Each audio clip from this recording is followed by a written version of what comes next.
Let me straight away come to the floor and ask anybody would like to put in any observations. I think the most seasoned observer of the Myanmar scene is none other than Dr. Tin Moe. Would you like to start off? Well, when my boss called, I will answer. Well, thank you, Mr. Bani, for giving me the floor. No, I mean, as usual, specifically referred to Your Excellencies about the portfolios. As I always say, we wish for a dream team, but it never happens in the real world. So we wish for a team that is cohesive and honest and do the utmost. And that's what I hope. And I vent my frustrations on these things among our friends in very private letters to certain people. But then on reflection, I was not putting on my social science hat at that time. Very emotive, because as I say, I wish for a dream team. But then on the other hand, I think the priority for the lady is now to have a team of not prima donnas. There are very bright people around, I know, not myself, but she can't be controlled. So I think in the first wave, I think she might change the cabinet 5 months down the line too. That's through the president, of course.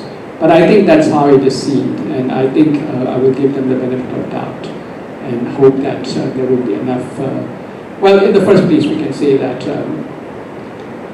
this brouhaha or this fake degrees, I think has died out, and there was not much protest from the public, which is not a bad sign.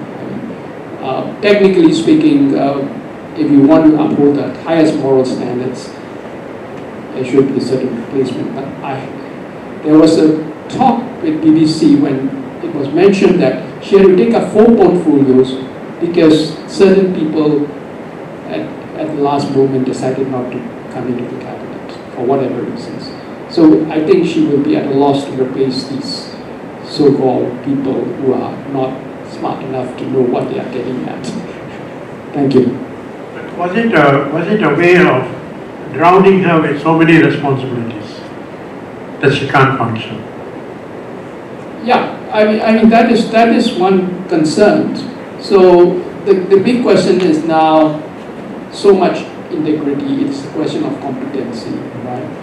And I think the issue is, on the other hand, there is still no mention about deputy ministers, which are minister of state, which are supposed to carry the weight. But there was kind of a feeling that there won't be any deputy ministers as such. And that also worries the people a bit. Not that I know how certain deputy ministers function. In a way, some of them don't anyway.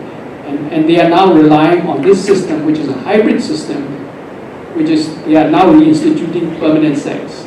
But the only problem is that they've been sort of plucked up from the agency heads, and they still have some time to learn on the job, unlike Singapore, which has perfected the system to such a fine point. And that is also could be a kind of a buffer. You mean we have cloned?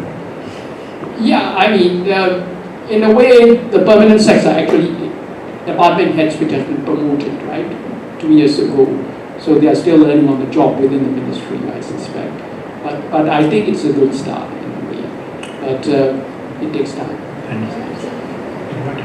Perhaps if I could just add a bit more context to that.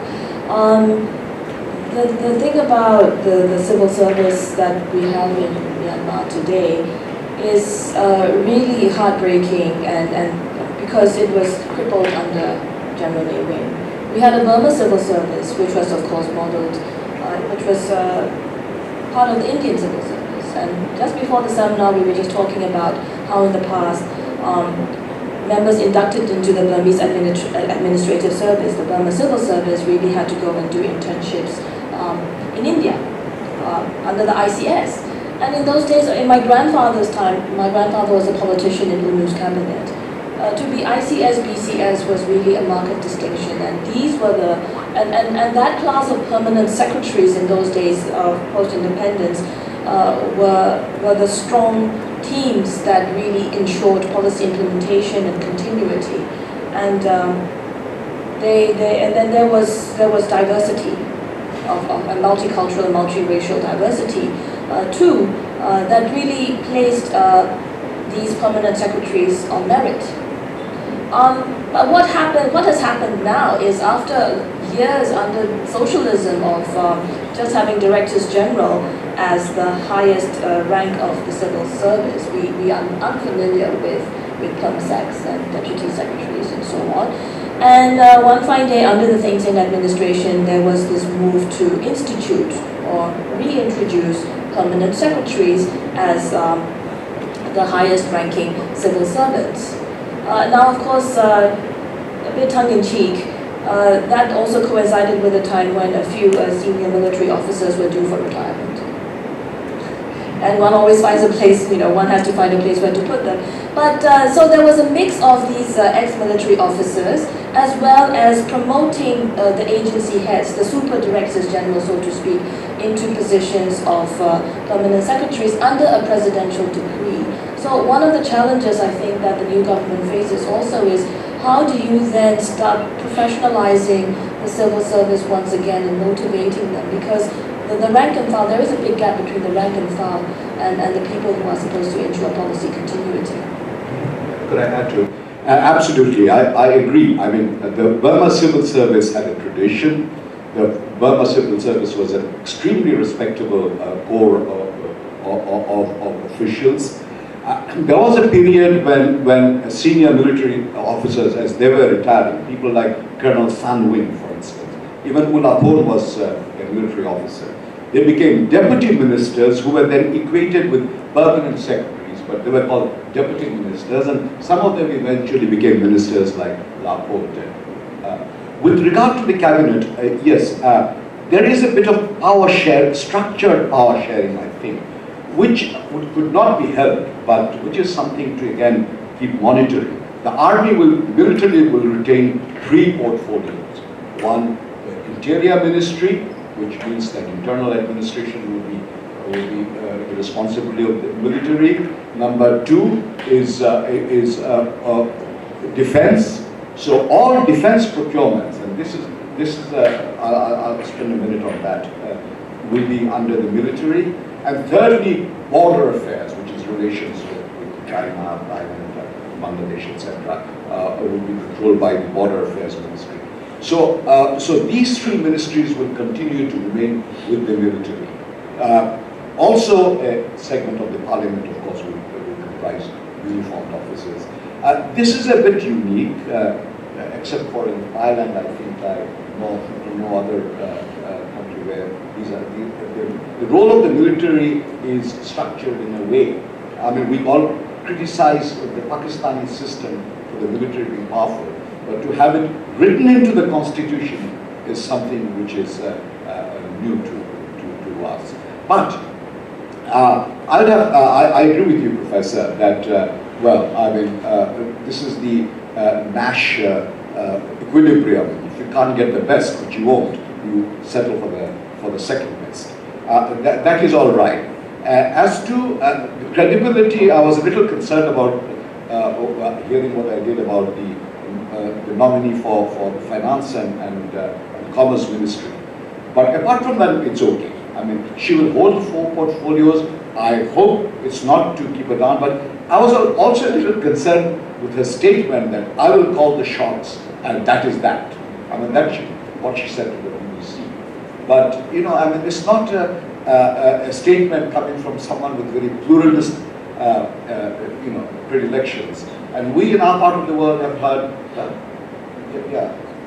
I think it's important to give context to some of these observations which have been made. I do it with utter humility. I do not do it in any fashion to disrespect anyone. I think it's very important, first of all, to understand, as to why she said, it was not to BBC, it was to an Indian channel in October, 1 month before the elections. She said, I will be above the president. This exact quote that I That was the first time. It was to Karan Thapar, and the reason was very simple. She was the only politician in Myanmar who was traveling through the length and breadth of the country. And everywhere she went, Burmese were asking her, Madam, you want our vote? We will give you happily. You are our mother. But you can't become president. So what will happen? And she told them that don't worry, I will be ruling this country. And that is how the compact was made between people and the leader. And she was the only one who really knew that she was on the path to victory. Not any of the Myanmar scholars, not any of us, no journalist. By and large, the conventional view was before elections that at best it would be a hung parliament. So the point that I am making is that if we take a longer historical view, we would begin to take a much charitable view of what the lady has done and what this party has done.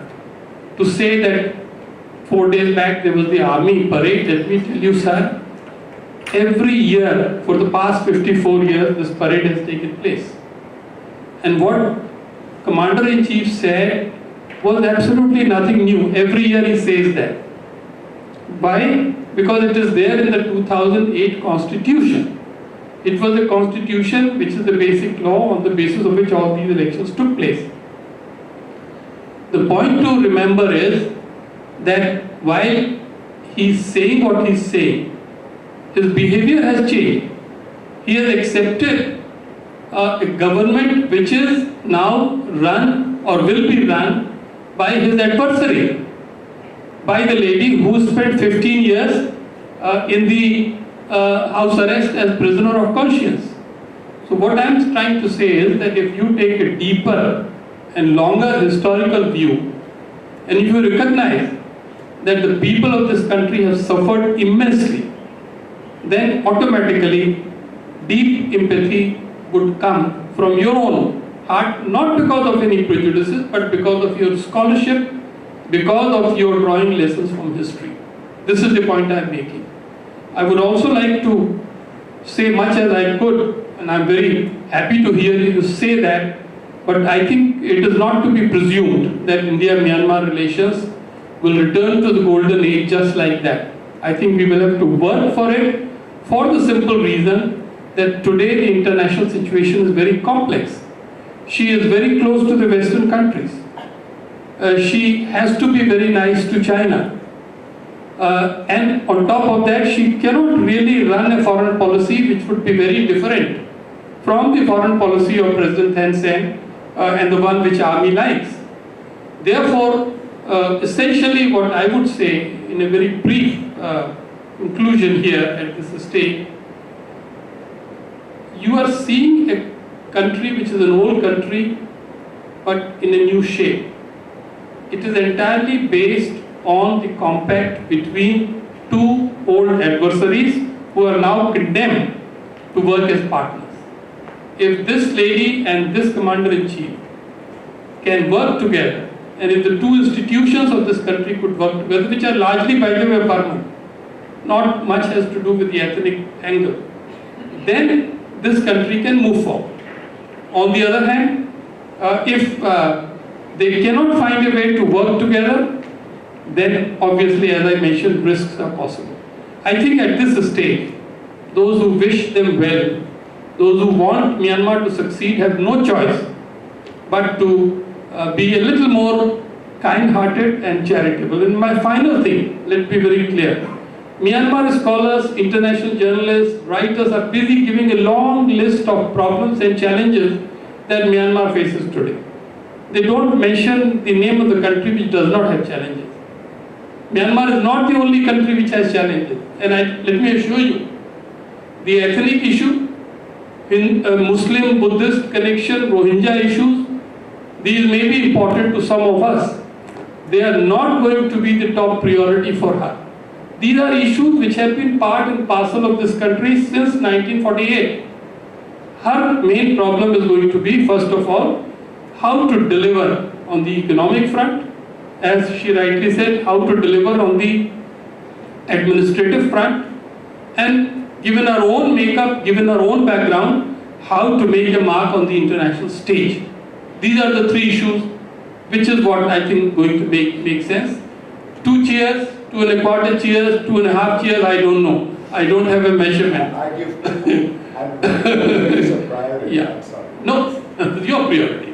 Yes. but You are not running Myanmar. International priority is, this is something that would create problems for the region. Okay, now there is one other actor in the room we have not talked about, China. How would China react, or how is China reacting? What is Aung San Suu Kyi's relations with China? Surya, you have been studying China. Why don't you give us the benefit of your wisdom?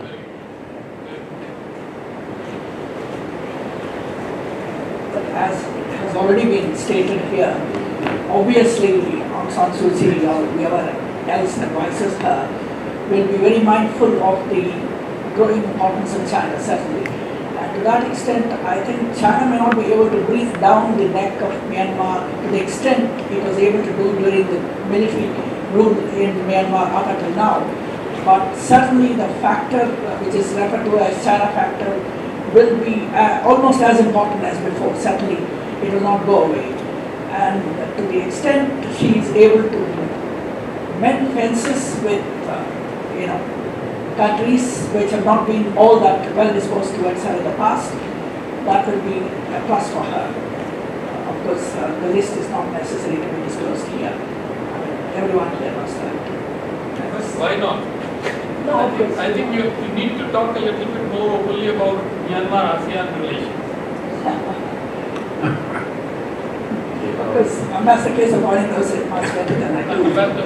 No, I think is the best person. In the spirit of scholarship, I know. nothing else. Can I ask Rajiv Bhatia first, going back a little bit, whether India's reaction to Neiman's takeover of the country and the melody was it a little overdone, so that they lost several years of a relationship with Burma? Do you think they could have handled it in a different way?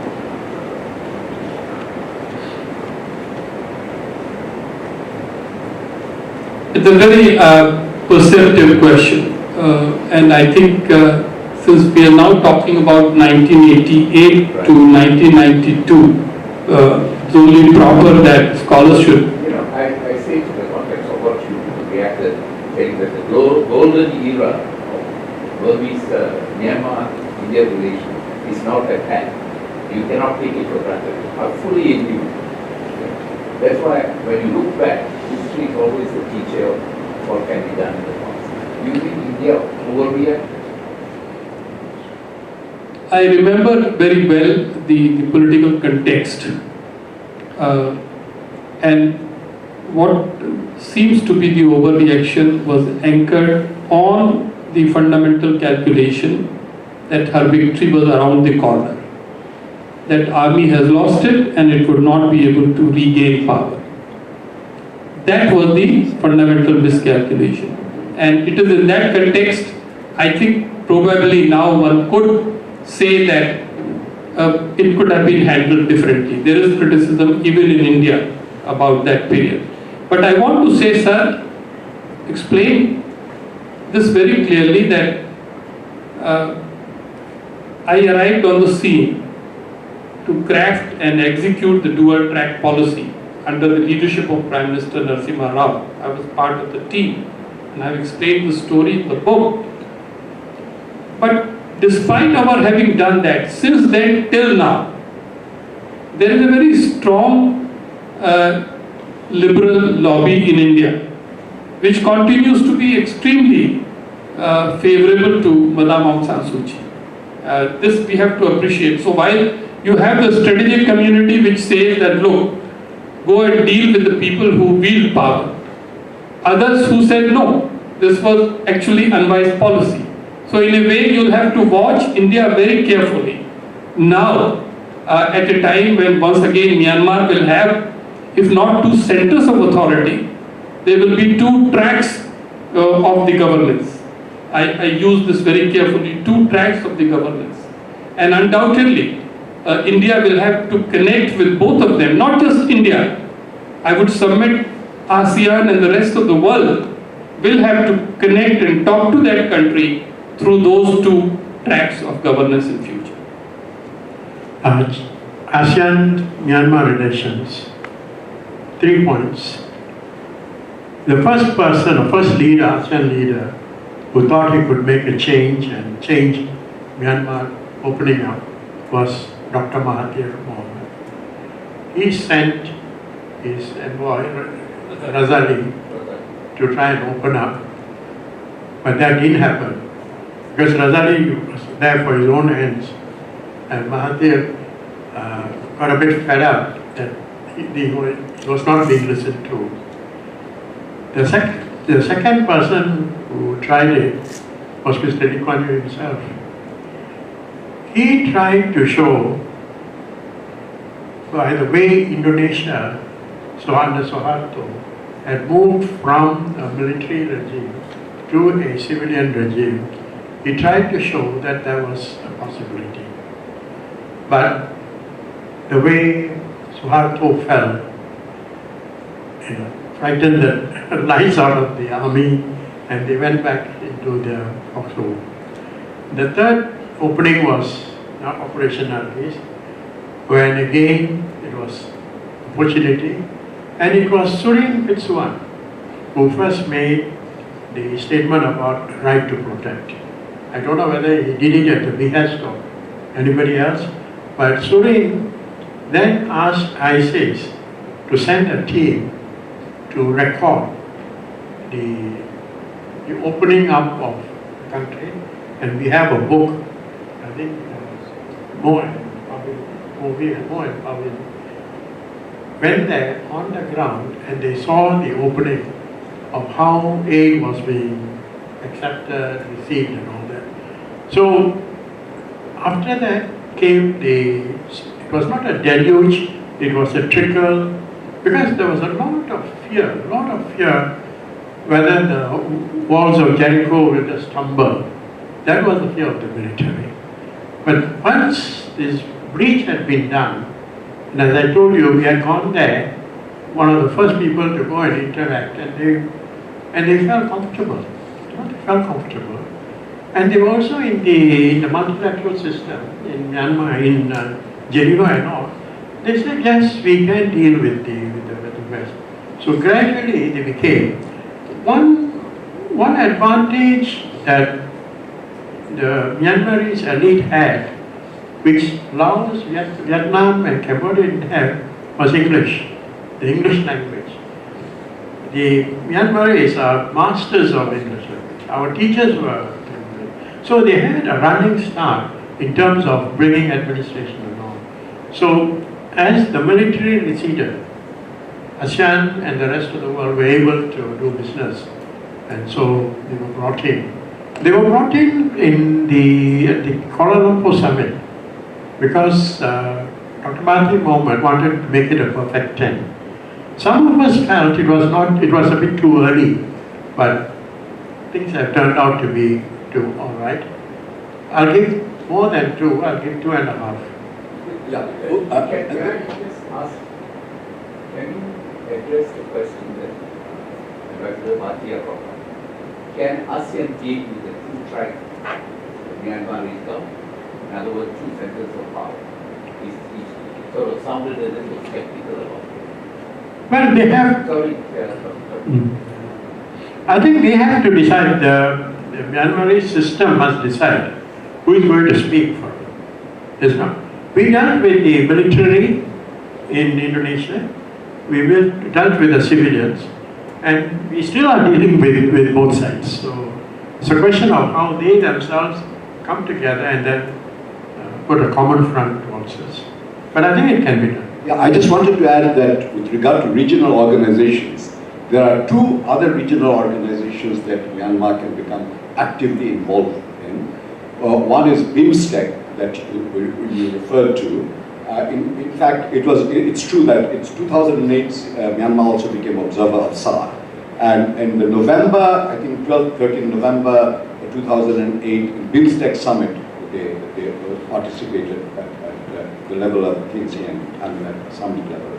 And the other is BCIM, which is still in the making, Bangladesh, China, India, Myanmar. So it's quite possible that the engagement with Myanmar, at least at regional levels, will be strengthened by their interactions with our fellow members of these two regional organizations. Not Shanghai Cooperation. Shanghai Cooperation, yes. Can I tell on the two-track? Yeah. Yes, the two-track is what we have to live with. Nowhere in the world where visiting dignitaries and ambassadors call upon the commander-in-chief, right? Only in Myanmar, you call upon the president, you call upon the private president, you call on the foreign minister, then you call on before you come, when you come and when you go back, you call upon the commander-in-chief. That's very plain. And that's how the protocol seems to be working under Deng Singap, and it probably would continue. I don't know whether they could stop. So, in a way, but on the other hand, I think the military will be playing a very careful card. So, G2G relationships, yes, will go through the government. And there are mil-to-mil relationships too, in a sense. And you have ADMM plus and so on and so forth among the ASEAN thing of repertoire. And I'm always in favor of engaging with the military in a mil-to-mil sense or whatever sense, civil military relations. And I've always told the Americans that, yes, the State Department cannot do anything, DOD cannot do anything, maybe sink back and do certain things. So it is always been good to engage with the Myanmar military, and it will have to continue. And I think that's where Singapore and all the ASEAN countries will come in, because there is nothing against forbidding that kind of relationship, unlike the Brits and the Americans and the Europeans. So just two small points, Mr. Chair, with your permission. First was Moe's point, which she referred to about the context of the regional groupings. She spoke about rumors whether Myanmar could join SAARC. Now this always comes up from time to time. It comes up a lot in India. This is again harking back to the golden period. And somehow if Myanmar could be made a member of SAARC, everything will work out. I always say, but please do check and ask what Myanmar wants. Myanmar does not want to be a member of SAARC. India tried twice, India failed. Myanmar has never ever said that they want to be a member of SAARC, and therefore I think this issue to our researchers should be very clear, it doesn't fly. And with regard to the commander-in-chief, I think I was hinting to more than mil-to-mil relationship. There are examples in this world where the army chief gets to be met by visiting dignitaries, and he meets dignitaries when he goes outside the defense hierarchy. Pakistan is an example. So, yes, undoubtedly, the president and the cabinet would be there. But we know that commander-in-chief is more than the military leader. He is the final port. He is the B team. He is the emergency SOS. So he's also, as he said, he says always, as the Constitution says, Myanmar army will continue to have a political role, whether you like it or you don't like it. The majority of people of Myanmar do not like it. The whole meaning of 80% of contested seats, Madame Suu Kyi winning, is people of Myanmar do not like it. But the constitution, the basic law provides for it. Madame Suu Kyi has no choice but to accept it.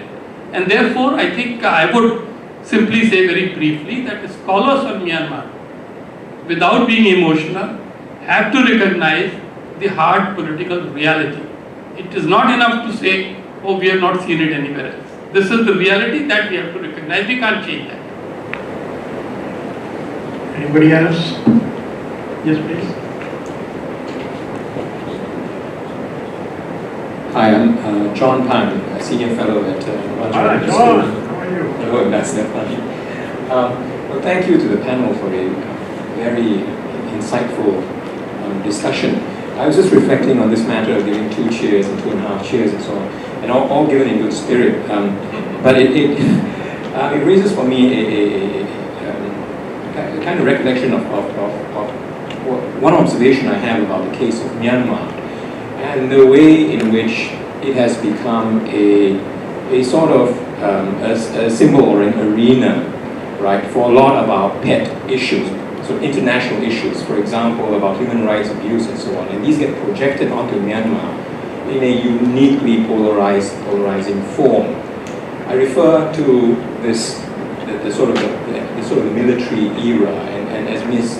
Moe Thuzar has said, look, there was a technocratic core through all this. We should not have been so surprised that there is now this really quite extraordinarily successful transition to civilian rule. It wasn't all black and white, demons on one side, genocidal military on the brutal and so on one side. You know, and it's really part of ASEAN's merit or ASEAN's value in this that I don't think ASEAN sort of was completely captured by this optic, right? There is a new one. Another one, the one that comes out today is the sort of the Rohingya conflict, the Rohingya issue, right? There is not just a kind of anti-Muslim thing. Even if you took away the hardline monks and their movement, there is an issue there.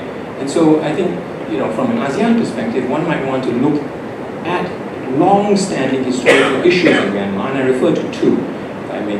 One is the hill peoples, the so-called the ethnic peoples, and this longest-running series of insurgencies in the modern world since 1948. There are a very large, there is the Wa, the Karen, the Kachin, right, the Kokang, right? But importantly, and I'm really glad that the ambassador, the former ambassador from Bangladesh is here as well, this runs across the entire region. It isn't just Myanmar, it's Myanmar, Thailand, Myanmar, China, Myanmar, India, Myanmar, Bangladesh, in each of these. And there is a kind of anthropological affinity between these hill peoples, right, and their rejection of the state. Now, none of these conflicts can be solved just by Myanmar alone, right? There are Assamese insurgents who hide in Myanmar. There are Myanmar insurgents who hide in China. There are peoples run across this region.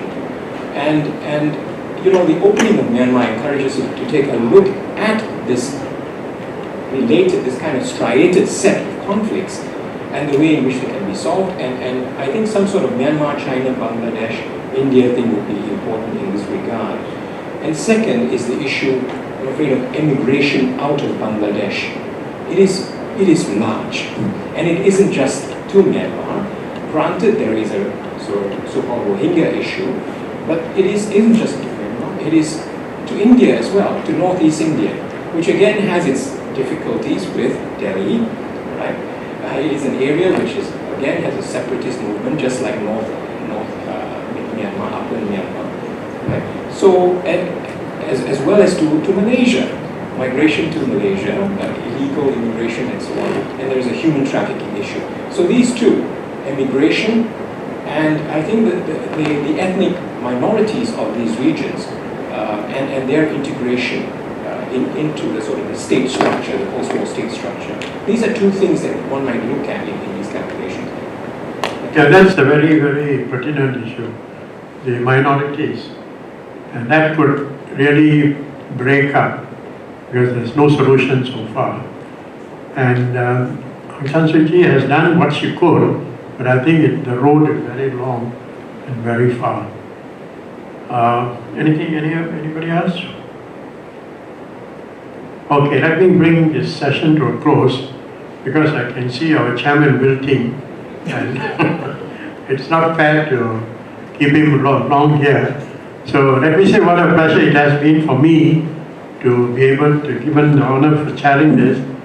And I think one takeaway we should seriously look at is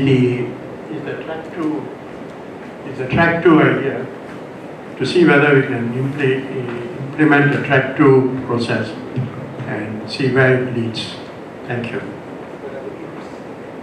Thank you, panelists, for a very engaging and illuminating question. Ladies and gentlemen, we are nearing the end of today's event, but before we conclude, I'd like to invite Professor Mitra, Director, ISAS, to give his closing remarks and also present our esteemed panel with a few tokens of appreciation to take back on. Thank you.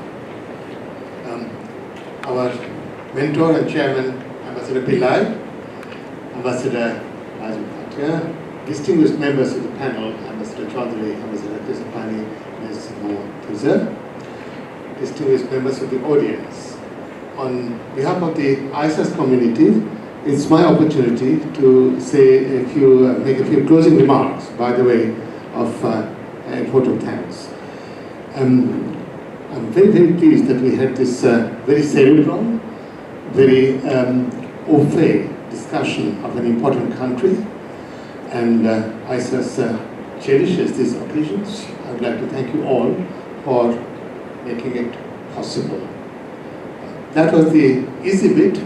The difficult bit for me as director is to raise and answer a general question.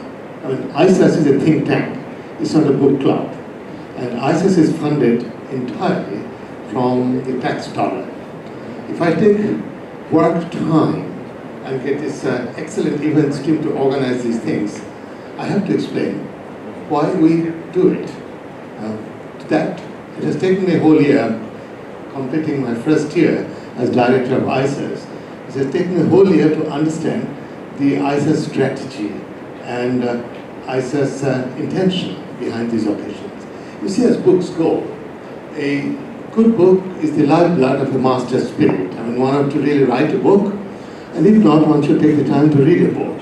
Now, in a think tank, we don't have the time to write a book or even to read one cover to cover. So what we try to do is to do the next best thing and organize a conversation around a book and vicariously imbibe the spirit. Only last week, I imbibed the spirit of play from a wonderful book we launched on a national play about cricket, and then I learned how important play is to make work really enjoyable. Today, we are celebrating another event. What we find in Myanmar is history being made. We have not been there. Ambassador, you have been there, and some specialists from here have been there. So you have created for us a human chain to connect us, ISAS, to history being made, and in the process, you are making us part of the making of that history. And for me as director of ISAS, you are making it possible for ISAS to take it on our brand recognition. That is the inner significance of this event, and I celebrate it. Equally, I would like to celebrate not just the book, but its author. Because, Ambassador Bhatia, you not only straddle many worlds, you have taught us that knowledge is not the monopoly of university professors, I've been on for a long time, who sit down and soak up other people's knowledge to write books. Knowledge is not always lit now. A dialogue of the kind we have, and that is part of our mandate as a think tank, is what makes it possible for us to stretch our South Asian mandate towards Myanmar, for us to release India's Northeast from the landlocked status in which it has been locked, and to make it a new hub. For us also to talk about conflating knowledge and policy. These things are possible on occasions like this, so I'd like to thank you very much for making that possible. And today, already remarks have been made about my tendency to breathe down people's necks to deliver, and I'm going to do a bit of that right now. Towards the end of the conversation, Ambassador Bhatia, you have noticed an issue was raised which made me sit up and think. Like many people here in this audience, I also celebrate the return of Myanmar to the camp of democracy. But that's where the story ends, because I don't believe that democracy is the only game in town. I don't believe that democracy has, like in Aristotle, that teleological power that it will happen. If that were the case, then army rule would have collapsed. So what gave army rule is legitimacy, or even deeper, what produces legitimacy in Burma? Like by legitimacy you understand the exercise of power without the use of explicit force. What is it? What causes the army to have that legitimacy? What causes it to disappear? What makes it possible for Aung San Suu Kyi to say, it's not that I will call the shots, she's saying basically you, the people will call the shots. I'm only medium. That's what makes it possible. So the issue that emerges from it is, what is legitimacy? How is legitimacy produced in the area of Burma, Myanmar? How that legitimacy is to be understood in terms of the comparative politics and theory of democratic transition. Now, Ambassador Bhatia, you are a good friend. If you want to write a superb insight paper on this, I'll be the happy beneficiary and I'll make it possible in my capacity, along with Surya, as a publisher of ISAS, to make that knowledge available to the rest of the world. There is yet one more thing I want to celebrate. Now, this fruit that we are enjoying here, the book, grew in somebody else's garden. In my previous life, where universities compete against one another, it would have been unthinkable for ISAS to celebrate a book written in ISIS. This is what I've learned here in Singapore. There is one state, one society, and one community that Singapore incorporated, and we all work for it. As an outsider, I know what makes it possible. It's something of which I'll never be a part. Certainly, probably not in my mandate of 3 years, but I know it exists. It's terrific social capital with the likes of Ambassador Pillai, Ambassador Kesapani, and dear Jumabai, and many others shared here. That is the ultimate capital of Singapore. It's my privilege to serve it in my capacity, and my privilege to celebrate it. So let's give a hand to celebrate the book, the author, and celebrate us, because we are also being launched, and the Singapore spirit. Thank you all. Now is the turn to celebrate one of my colleagues, Surya, because he has written a smart book on smart diplomacy. So on behalf of the ISAS community, it's my privilege to hand over the copy to you. Thank you, sir. Thank you very much.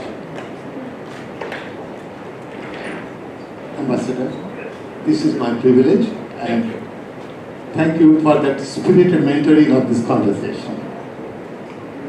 Dr. Thuzar, I'm glad to have made your acquaintance, and thank you very much for making yourself available.